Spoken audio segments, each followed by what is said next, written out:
जय सिया राम। सब सुख लहे तुम्हारी सरना, तुम रक्षक काहू को डरना।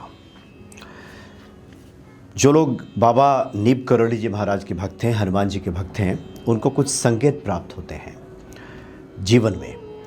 उन संकेतों को अगर हम समझें क्या ईश्वर कहना चाह रहे हैं, उन संकेतों का अर्थ क्या है और उसके अनुसार हम आचरण करें, ईश्वर दर्शन करें, तो इसका बड़ा हमें पुण्य फल प्राप्त होता है। बहुत से लोग जो कैंची धाम जाते हैं बाबा के दर्शन के लिए, या फिर वृंदावन जाते हैं, फर्रुखाबाद जाते हैं, उधर जहाँ नीब करोली गाँव है, अन्य भी स्थल हैं बाबा के, लखनऊ में, कानपुर में, दिल्ली में भी है। जहाँ जहाँ लोग जाते हैं कुछ संकेतों की बात करते हैं कि लिख करके भेजते हैं कि ये संकेत हमें मिल रहा है, क्या इसका मतलब हुआ। तो 3-4 संकेतों की आज हम बात करेंगे जो विशेष तौर पे बाबा जी के भक्तों के मुख से सुनने को मिलती है और इसका बहुत गहरा अर्थ होता है।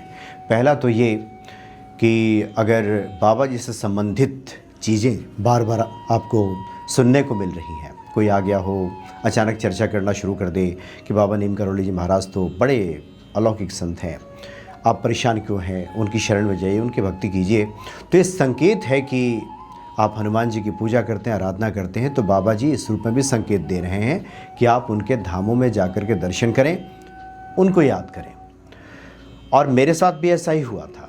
जब हनुमान भक्ति चैनल की शुरुआत हुई थी तो हनुमान जी की बातें होती थी और मेरे पास कमेंट बॉक्स में लोग लिख करके भेजते थे कि बाबा नीम करोली जी महाराज के बारे में बताइए, बाबा के बारे में बताइए। तो हम सोचते थे बाबा के बारे में हमें कुछ ज़्यादा जानकारी नहीं थी। आज से 4 साल पहले बहुत ज़्यादा जानकारी मुझे नहीं थी, कहीं सुनने में बातें आ जाती थी और ना ही हमने इस पर ध्यान दिया था। तो अचानक एक महिला भक्त आई और मिलने के लिए आई। वैसे बहुत पुरानी हम लोगों की परिचित, पारिवारिक एक तरह से मित्र कह सकते हैं। वो आई और ऐसे ही उन्होंने बातों क्रम में कहना शुरू कर दिया कि मैं अभी गई थी फर्रुखाबाद, वहाँ बाबा नीम करोली जी महाराज का गांव है और वहाँ मैं दर्शन करके आई। वो ऐसा गांव है कि उस गांव का नाम ही बाबा ने अपने नाम के साथ जोड़ लिया। तो फिर जिज्ञासा हुई, अच्छा कौन है बाबा, अच्छा कैसे जाना हुआ आपका, क्या करते हैं बाबा, मतलब बाबा के बारे में तमाम तरह की जिज्ञासाएं उत्पन्न होने लगी मन में। तो एक संकेत था बाबा का कि मेरा दर्शन किया जाए, मेरे धाम पे आया जाए।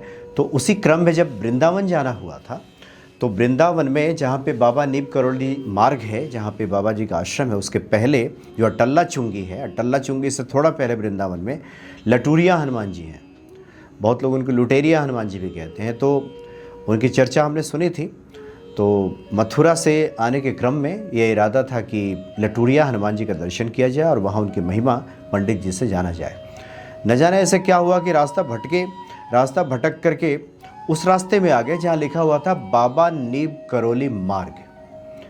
जबकि इतना सुनने के बाद भी अभी इरादा बना नहीं था कि हमें कहाँ जाना है दर्शन के लिए, कहाँ जाए। लेकिन अचानक हमने देखा बाबा नीम करोली मार्ग। थोड़ा आगे बढ़े तो बाईं तरफ देखा बाबा नीम करोली आश्रम वृंदावन। हमने कहा तो जिन बाबा की बात वो महिला भक्त कर रही थी, ये तो वही आश्रम है। और ये जो दिन था बसंत पंचमी का दिन था।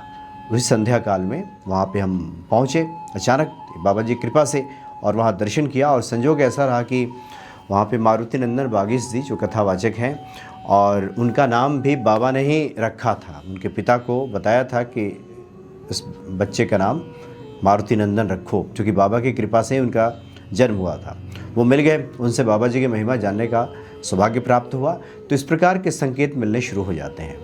दूसरा है कि बाबा नीम करोली जी महाराज आपको स्वप्न में दिख जाए, या बार बार आप कहीं जा रहे हैं, कहीं कोई तस्वीर लगी दिख जाए, इस तरह ध्यान जाने लगे, बार बार वो चीज़ें आने लगे, तब समझिए कि बाबा के किसी धाम पे जाकर के दर्शन करना चाहिए।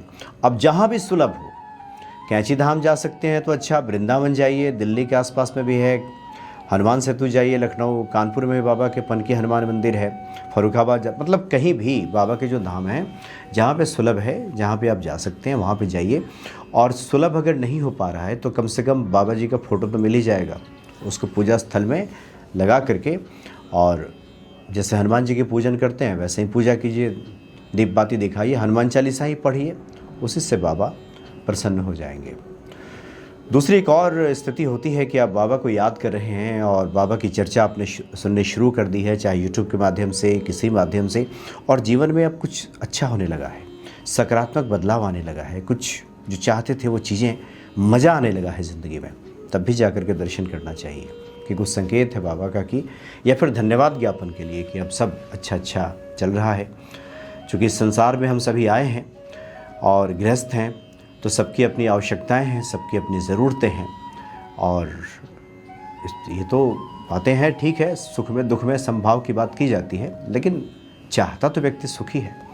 और वैसे भी जो आनंद कंद भगवान है, आनंद जो भगवान का स्वभाव है वो आनंद का है, तो इसलिए उनकी संतान होने के नाते हर किसी को आनंद मिले, हर व्यक्ति सुखी हो, उसका ये एक तरह से लक्ष्य भी है और होना भी चाहिए। इसलिए गोस्वामी जी लिखते हुए, सब सुख लहे तुम्हारी शरणा, सभी सुखों की प्राप्ति हो जाती है। बाबा नीम करोली जी महाराज हनुमान जी की आप आराधना करते हैं तो इस तरह से छोटे छोटे कुछ इस प्रकार के संकेत मिलते हैं जो बड़े ये शुभ संकेत होते हैं। इसको इस अर्थ में लेना चाहिए और बाबा को याद करना चाहिए, हनुमान जी की पूजा करनी चाहिए, अभ्यर्थना करनी चाहिए। निश्चित तौर पे जीवन की जो समस्त परेशानियां हैं, दिक्कतें हैं, वो सब दूर हो जाती हैं बाबा की कृपा से।